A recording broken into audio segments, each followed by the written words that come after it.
Why small to medium-sized businesses need a different approach to Google Ads when compared to their competitors. Find out in this video some things you can use to help your ad account to stretch that ad budget a little bit further, and also wait until the very end and I'll tell you how small businesses can actually access some of the technology that your competitors have been using for years to get their costs down and their results up.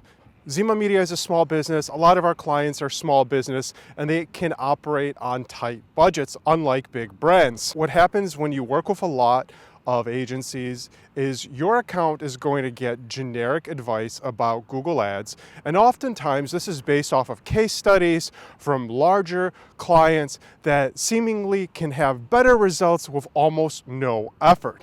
So what happens in an agency that has lower fees or lower skilled managers? If you have a smaller budget, what happens is some agencies give you a junior PPC specialist with limited training that's going to manage your account and is also juggling 10 other accounts on top of your requests and your results.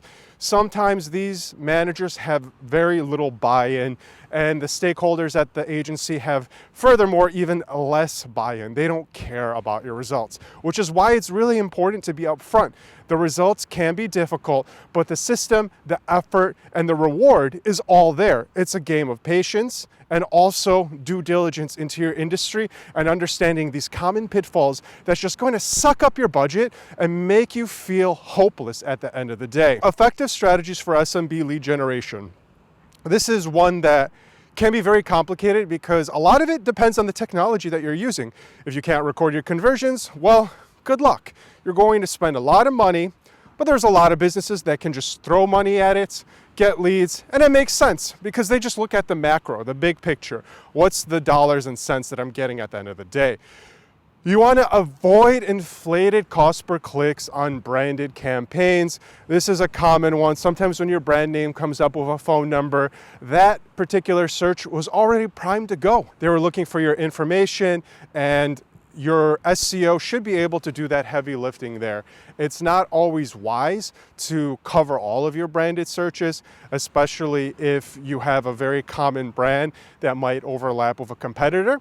It's good because you can siphon off some traffic from a competitor, but oftentimes those competitors are not always in your industry, and it is something you're going to pay for. You're going to pay to confuse a search result, and at the end of the day, it's not going to lead to a sale. You're going to avoid that. You can start by doing a little bit of manual bidding to prevent waste and controls. Manual bidding is a good place to start because it helps you establish bumpers. If you have no clue where the bumpers are in Google Ads, well, it can cost you, and believe me, if you want to go that way, you can. You'll learn the ins and outs of the account, and you'll start to see where you're bleeding money. Now, generic search campaigns is where a larger brand can afford to go broad match, right? They can go after shoes, whatever. They can target all the searches that includes that keyword. It's not very scientific, but it helps them build audiences faster so they can get them on the tier 2 or the tier 3 on their performance max, on their remarketing, and also plug in their offline conversions. So how can you do it as a small business? Well, we've always been talking about single keyword ad groups, SCAGs. This is very popular. It has been from the very beginning. There's a lot of controversy about this subject, but it's something that can perform very well.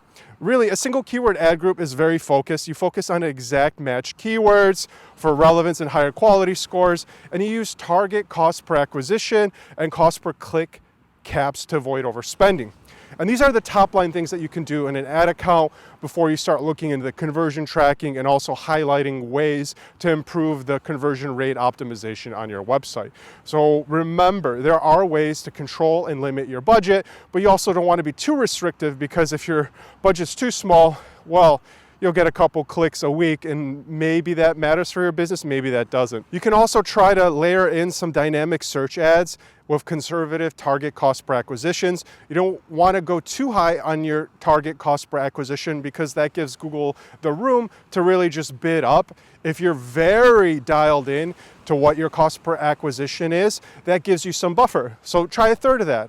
Try half of that, 2/3 of that, and see what happens. Because spending more to acquire the customers you would get regardless from your campaigns may not be a wise move. You'll have to look elsewhere in your Google Ads account. So dynamic search ads can also help you target highly relevant traffic missed by generic campaigns. So your single keyword ad groups are performing on one side of the spectrum. You have your dynamic search ads, you can have your responsive search ads, and it just helps avoid the low converting clicks. You want somebody that's further along in the process of discovering your business or making a decision. That covers some of the lead generation. It really comes down to managing your keywords, dialing in the exact versus broad, try not to do broad with a limited budget, and finally, for e-commerce, it can be similar. E-commerce can be a curse because if you have a very big catalog of products and you have a small budget, it's not going to work out for you. I'll just tell you that right now. If you have dozens of products and they're established and you have reviews, this is going to help you. One of the most important aspects of e-commerce advertising is proof of results. You need your social media. You need your reviews and testimonials, you need your unboxing reels, and you need that footprint. If you don't have that, look at 2 or 3 of your competitors and see what they're doing. It's not about having 1 million followers, it's not having 1,000 posts, it's having something. If you don't have that, well, you're literally tying your ads managers' hands behind their back, and believe me, you'll be better off doing this by yourself because you're going to get the same results. Focus on the manual bidding or the cost per click caps in the short term. Prevent overbidding for your brand name and coupon because people may be looking for that, especially if they discover your brand. It's a habit now. If you're not looking for a coupon when you're buying something online, you're really missing out and you're paying full price. Nobody online wants to pay full price, so that's a part of the promotion you have to consider. Also, you can consider doing some SCAG keyword groups. It's important to build new audiences and new traffic. Focus on exact match to avoid irrelevant broad match. And again, you want to be conservative on your target rate of return on ad spend and make sure you have cost per click caps for better ROI. And this is where you need room to grow. You don't want to start from the top down with a limited ad budget. A limited ad budget is a climb up amount. Having too many products and a small budget can be detrimental to your results on Google Ads or advertising in general as an e-commerce brand. If you're doing feed-only Performance Max or standard shopping campaigns, this can yield some results and you may have to split test the two if your budget is too small.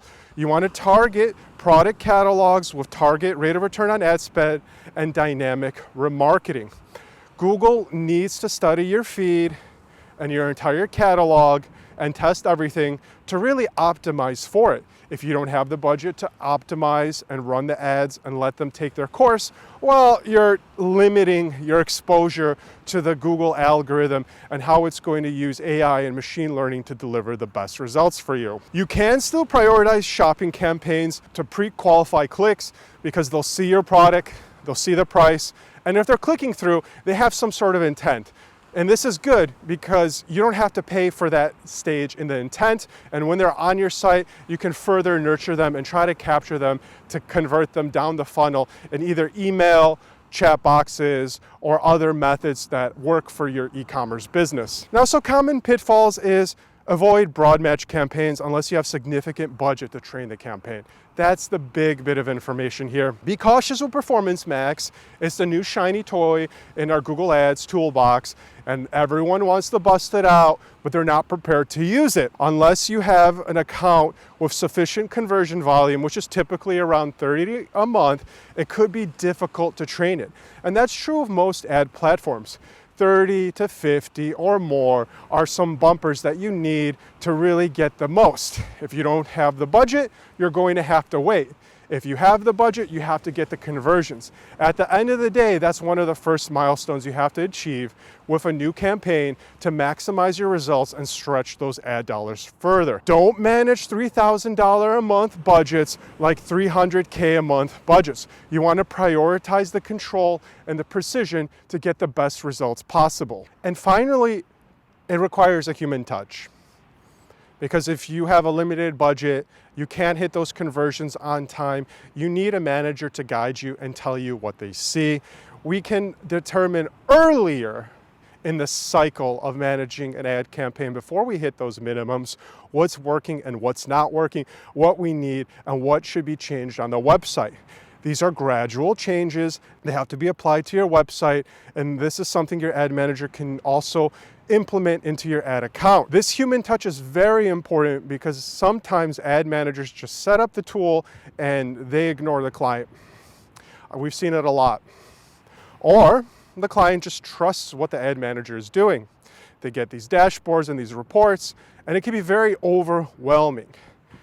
The contrast here is an ad manager is going to be very transparent, be available to answer all of your questions, and also show you in your ad account where you can find this information. Everything about what we do is transparent. There's a history change log that you can see what a manager is doing. And sometimes, believe me, if you have a cheaper agency managing your ads and you don't know what they're doing, click on that change log and you'll probably see nothing happening. That happens a lot of the time. I was talking to a legal client, and in the legal industry with limited budgets, a lot of what ad managers do is babysitting. If you want somebody to babysit your account, be aware you'll be paying for that. Will it help you get more results? Yes, with the right partner. Now, what's this little tip I talked about? Your competitors in lead generation are using offline conversions. Your competitors in e-commerce are using customer data platforms, LTV, and they're using advanced metrics such as profit on ad spend. No longer are these tools out of reach for customers. If you're a lead generation business especially, you can take your leads, basically your email, how much they're generating, and you can plug that into Google Ads. A lot of the time, this will help you recuperate some more leads in your dashboards because your tools are not going to record every single transaction. This can improve the accuracy of reporting, and it can also lower the conversion costs for your business. If you're actually getting 30 leads, but your ads are only reporting 15, well, you're paying double. And these are some tactics you can implement to get the most out of your Google Ads in 2025. Thanks for watching, and I hope you had a good time.